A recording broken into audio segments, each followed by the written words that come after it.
The book is red and palm-thin, its leather freckled by heat and years, its pages ruled for cotton weights and sugar accounts, but filled by a colder arithmetic. Dates, initials, ounces, a cross for death, a star for retained, a price for cent. It was found brick-tight behind a nursery hearth the summer the war came apart, slipped loose when a tax assessor rapped the mortar with a penknife, and something in the chimney rang like a coin. There is no poetry inside this book. There is no Dear Diary. The hand keeps time the way a trap keeps time. If you follow it page by page, it leads you into a 2-story wooden house, a mile off the parish road. Paint peeling into the heat. Roses climbing iron like they're trying to escape. The locals called it Delaney Plantation, as if plantation were a pretty word. If you're watching at night, turn one light off and leave one on. It will feel right. The ledger always makes people leave one on. In 1860, the Mississippi Delta sweated even in morning, and every summer Fly in Louisiana knew the way from a fresh wound to a salt rim. The great houses east of New Orleans kept their customs like heirlooms. The smaller places kept their debts. Clement Delaney's place was small, 200 acres of fat earth, a house that had seen better paint, a barn mean as a bad thought. He wasn't a cotton lord. He was a man with calluses who told himself he preferred calluses. He owned 15 people and 15 problems, and he solved them with a gambler's grin until the cards stopped smiling back. His wife Joanna was 38 and carried worry like extra bones. The girls, Arlene at 19, Caroline at 17, Frida at 15, had their mother's looks divided among them like dresses passed down. The parish women said the Delaney daughters were handsome, the way respectable people compliment what they don't intend to understand. The slaves, because that is what the law called them, and the law had a loud voice, knew how the house moved through a day. Tobias, 30 and strong, did more keeping of the place than Clement admitted aloud. Leah worked in the big house, where the work never stopped being big. Drought was not the Delaney's problem. Numbers were. The blight in 50 Ward halved a harvest. Loans with New Orleans teeth took the other half. Clement discovered the feeling of a clean shirt that doesn't quite belong to you, the kind a banker lends with the bill hidden in the cuff. The more he owed, the more he played cards to imagine he didn't owe. He came home with redder eyes and lighter pockets, and to shut the noise in his head, he began opening books he'd never liked before. Not scripture, not novels, but codes and ordinances, slave law and property law, and inheritance law. He read Latin where a single line could sentence a lifetime. He found a phrase the colonies had dragged across centuries like a chain. Partus sequitur ventrum. The child follows the condition of the mother. In a world that taught men to own other people, that sentence was the hinge everything swung on. If the mother is enslaved, the child is enslaved. If the mother is free, the child is free. Clean, brutal. But if a paper said a free mother's child was born of an enslaved woman, if a courthouse ledger agreed, and the priest looked the other way, and a trader had exact change, the law was a door, paper was the key. All he needed was a man in New Orleans who cut keys for a living. You've walked past men like that in the French Quarter without seeing them, the kind who make their money upstairs from a tavern with a good song and a dark stare.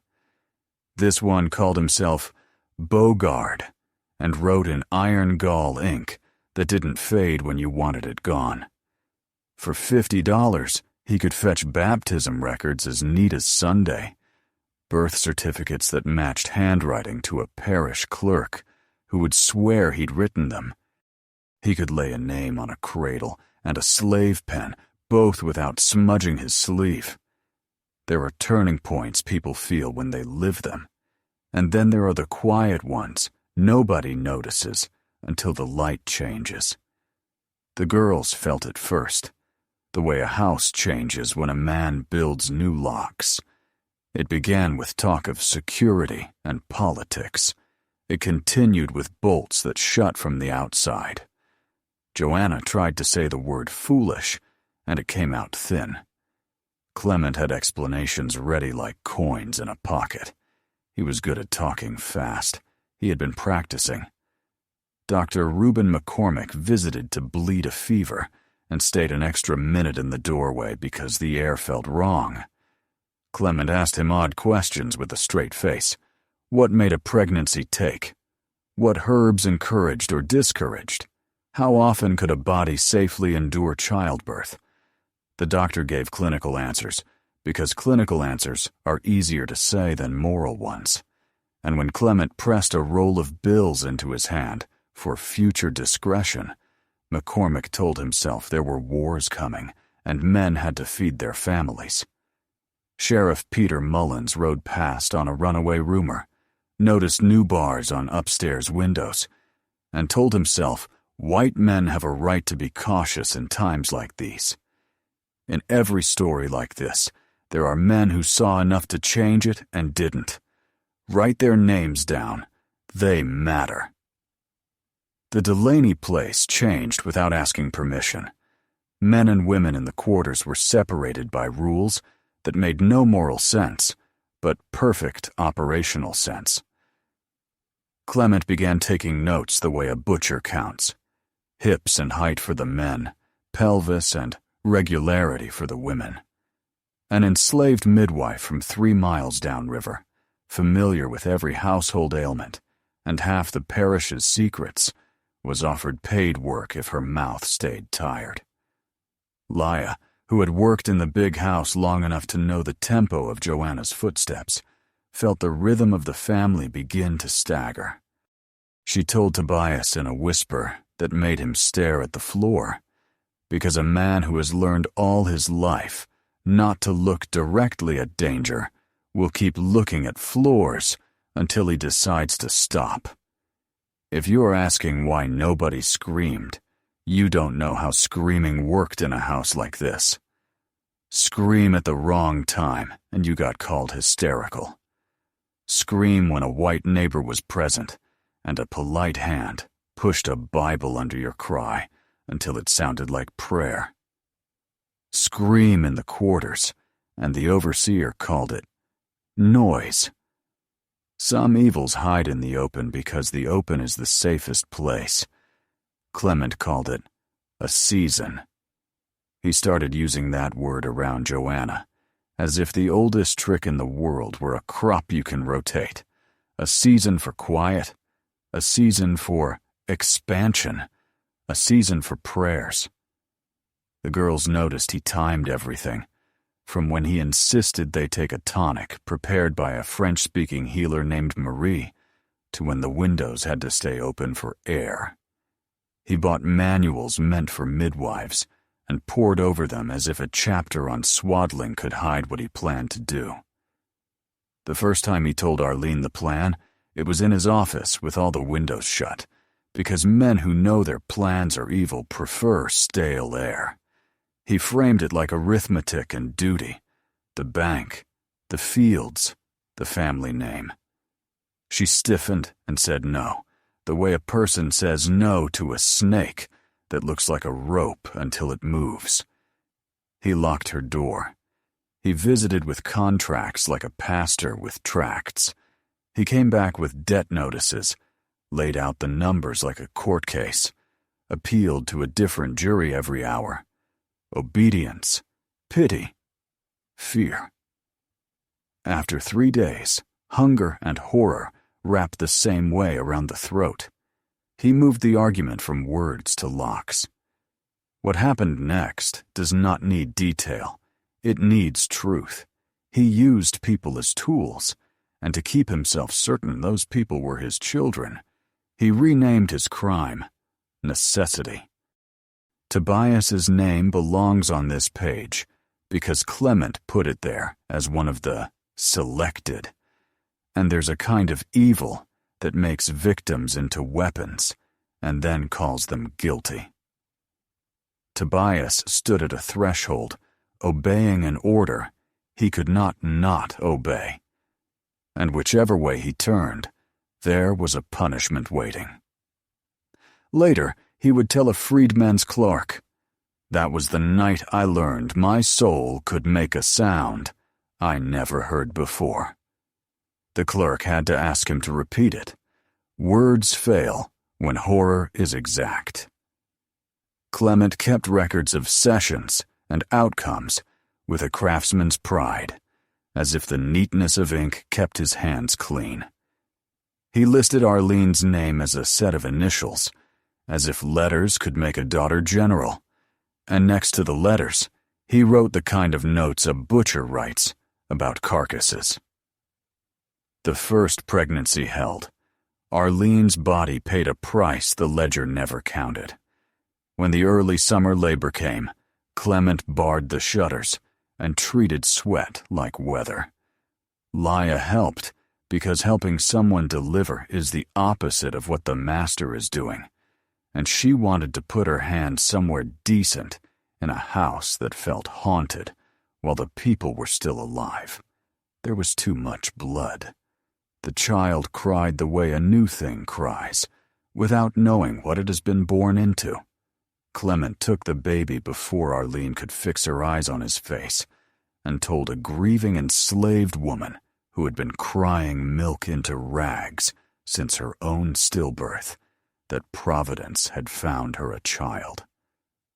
A week later, Bogard's envelope arrived.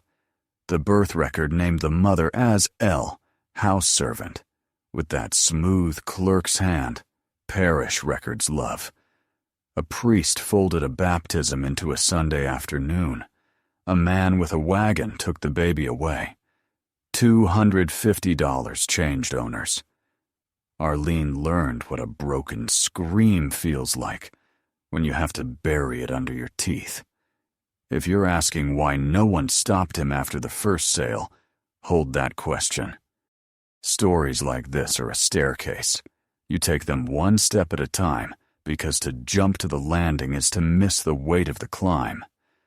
Caroline's turn came next, because schedules were part of the machine.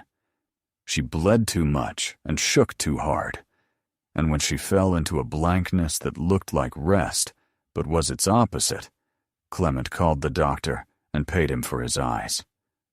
"Delicate constitution," he said to the sheriff when the lawman stopped by and noticed the new quiet. "A nervous girl."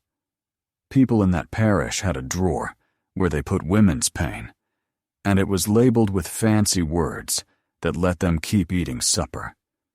Frida resisted with the ferocity of someone who still believed time might save her if she wasted enough of Clement's.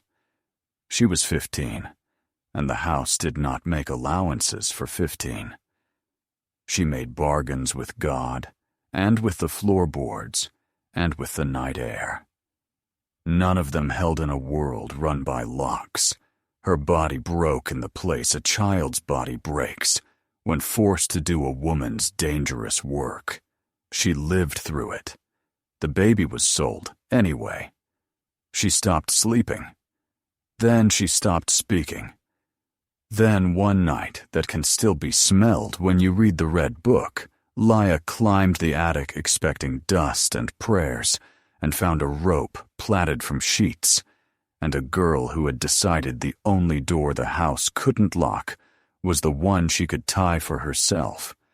I am not telling you this because the image is lurid. I am telling you because every house like this had a corner the papers called melancholy to keep from writing the correct word. Dr. McCormick signed a certificate the way a man fills a container that's been handed to him. and Sheriff Mullins shook his head, sad as a hymn, and told Joanna time would ease. Clement did a fast math in his head that reduced his daughter to a missing future asset, and put that sum on the page like a man counting weather. The person who broke the chain was not a judge or a preacher or a neighbor with a sudden conscience. It was Joanna, who had spent years telling herself duty was a kind of prayer, and then discovered prayer sometimes looks like a rope and a body you love. Grief is a solvent that loosens everything else a woman has been taught to admire. She went quiet in a new way. She memorized the sounds of the house the way a sailor memorizes waves. She listened to keys. She counted Clement's habits. She watched the road when he left for cards, and the way his horse came back sloppy under him when he'd won small and drunk big. Whom do you trust when the law's the problem?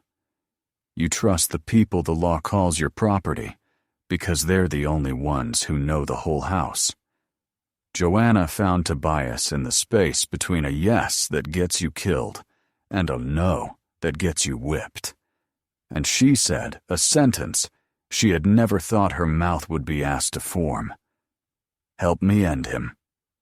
He did not answer in a way that can be written, because some answers are just a person lowering his eyes and raising his life to meet the worst thing it will be asked to do.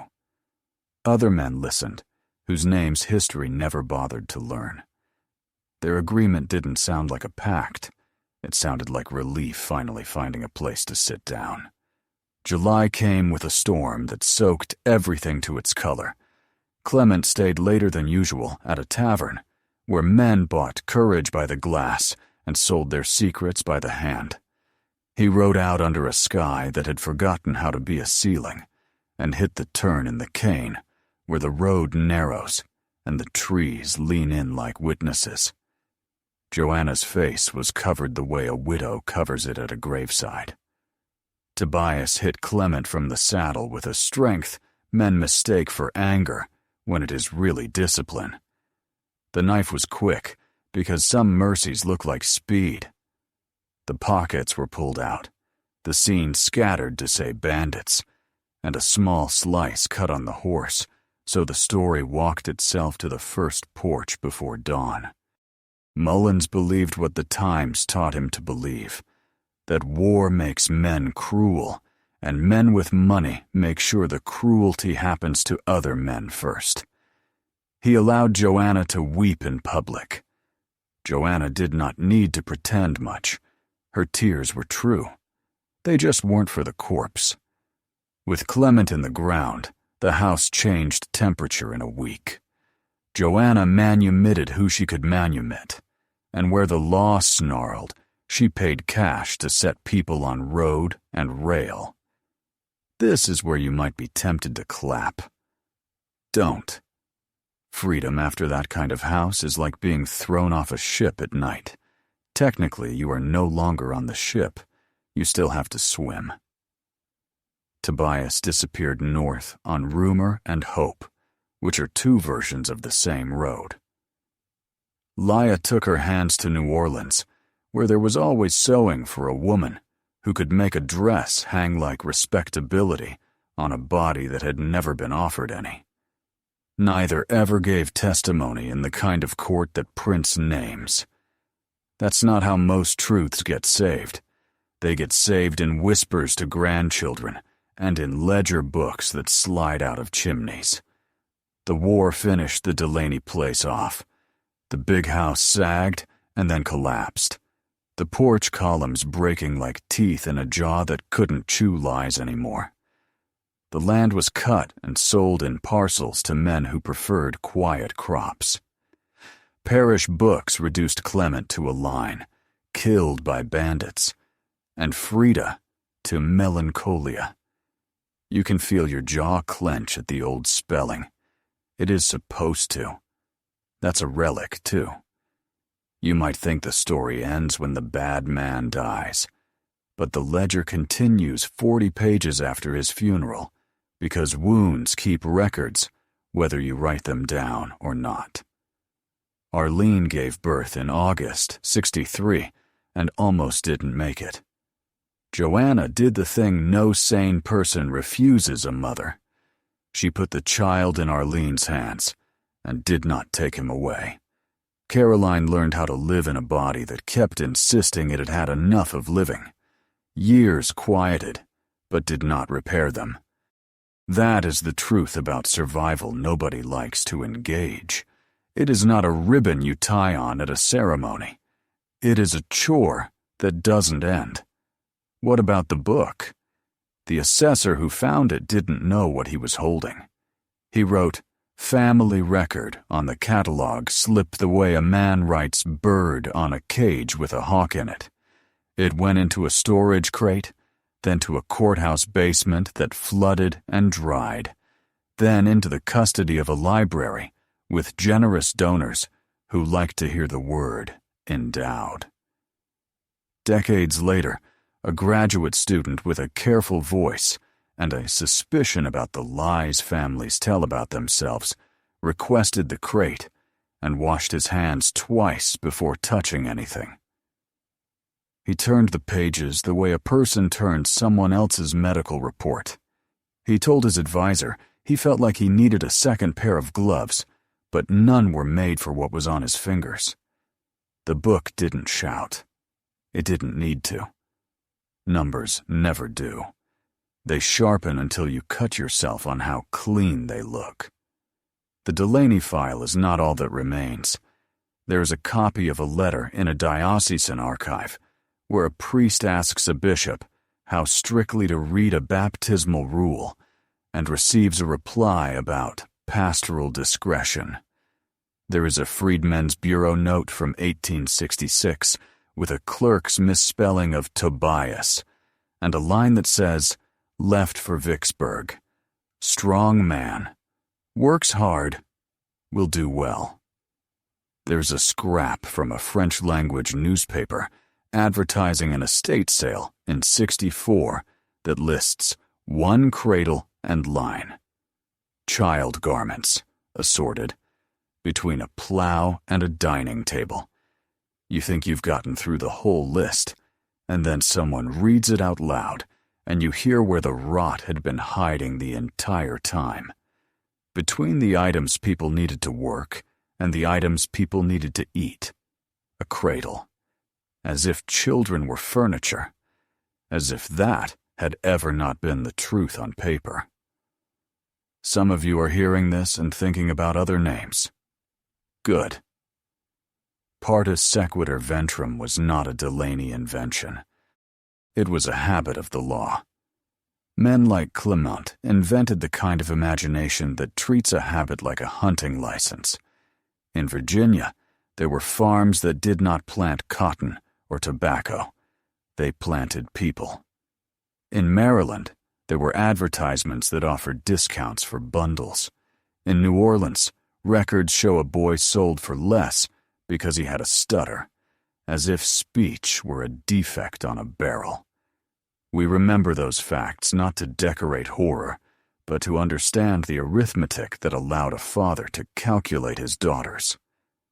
When the market teaches you to see people as yield, the only thing standing between you and hell is what you refuse to count. There is a story people still tell in that parish in a voice that pretends not to be a story. On wind-sharp nights when the cane rustles and the river forgets to hush itself, you can hear a bell that doesn't exist anymore, and a baby settle into a breath that isn't there. I don't care whether you believe in ghosts. Some buildings remember at the cellular level. That land grew crops and lies for 100 years. It can grow sound without anyone making it. We could stop here and call it a cautionary tale, but that would be bathing a wolf and naming it a dog. The caution was written in the law long before Clement read it. The question is what people do when law offers them a mirror that shows their worst face and they prefer it. Clement justified himself with words America has learned to say until they sound like hymns. Duty, legacy, family name, keeping the place.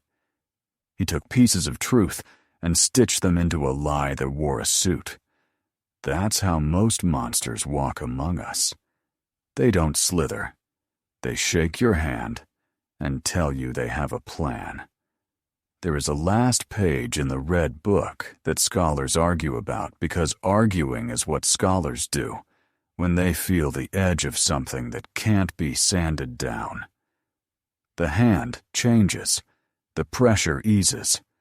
The letters lean like a person who has not slept inside peace for a year.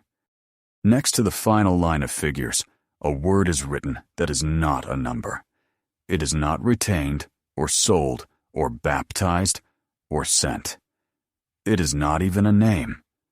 The word is gone. Whoever wrote it, Joanna or Arlene, with a hand that wouldn't stop shaking, or a clerk copying under orders, put the pen down and didn't pick it back up. The page after that is blank, and the one after that, and then the cover. If you're waiting for the place where an official stands up and balances the ledger with justice, I don't have that page for you.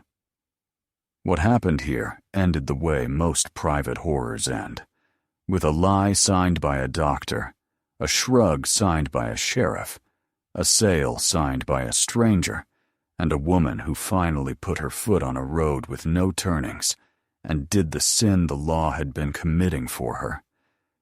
Do not ask me to bless it.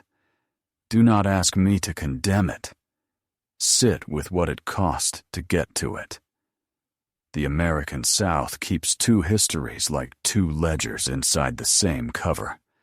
In one, families trace noble lines through portraits that don't blink. In the other, someone's grandmother swallows a story rather than put it in a child's ear.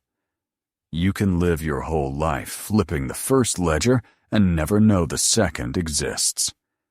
But when you crack a hearth, when you unbox a courthouse crate, when you stop calling melancholia the rope and floor and beam that it was, the second book opens itself. You are holding it now. Your hands are clean. They won't feel that way. What does a story like this want from you at midnight? Not pity. Pity is soft and forgets too easily. It wants you to understand how long a single sentence of law can run under a country like a root. It wants you to look at the modern versions where paper still decides whether a mother keeps her child, and where men still build schemes with pretty words for ugly work. It wants you to hear Joanna's quiet that turned into a plan, and Tobias's yes that he didn't say out loud, and Lia's hands doing the right work in the wrong house. And it wants you to understand that survival is not the opposite of justice. Sometimes it is the only tool we are given to pry a house open from the inside. If you ever find yourself driving a different road that happens to turn along the Ghost of the Parish line, you'll pass a field that looks like any other field, a rectangle of green pretending it never had a different color. Pull over. Kill the engine. Leave one light on. You might hear a bell. You might hear nothing. Either way, you will be standing on ground that learned the shape of a cradle and a ledger and a rope. The wind through the cane will sound like pages, turning and stopping and turning again. It will not be a ghost. It will be a reminder. And that is worse. Some say Joanna ended her days in a small house that faced west because she liked to watch sunlight decide to leave. Arlene raised a boy who looked like every child looks at 6 months, like a question you answer by loving long enough. Caroline found a quiet that wasn't peace, but wasn't panic either, and kept it like a treasure you can't show anyone. Tobias found wages that didn't ask him to prove he was a man, and a church that didn't spell his name right on the first 3 tries, but kept trying. Lia's stitches outlived fashion. Sheriff Mullins died sure a robbery had taken place. Dr. McCormick died less sure of everything he had been sure of, which is its own kind of justice, and never adequate. Bogard, whoever he really was, vanished into a city that has always known how to hide sins with music. The house left no photograph. The red ledger left all the ones that matter. If you felt the temperature drop while we were talking, good. That's your body knowing the past can still open a door in a room where you thought all the windows were shut. If stories like this keep you awake, that's not a curse. It's a function. Sleep is for the safe. Awake is for the living. You are the living.